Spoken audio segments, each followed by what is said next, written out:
Hey teachers, it's time to get back to school.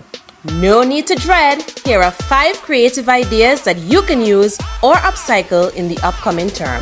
Incorporate public speaking. Students enjoy speaking about themselves.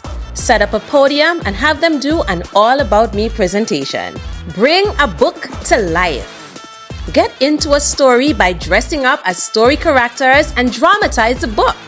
You can have a character parade or even character interviews. Just have fun. Travel. Einstein said imagination is more important than knowledge. So, use imagination to take students on a fantasy trip.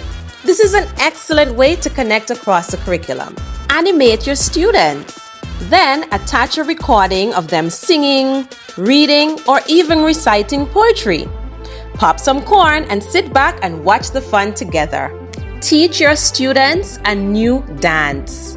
Engaging and fun, dancing is a great form of self-expression and a creative way to assess learning. 1, 2, 3, cha-cha-cha! Being creative in the classroom isn't hard to do. Just use your imagination and let your classroom dreams come true. This concludes the presentation. Thanks for being a great audience.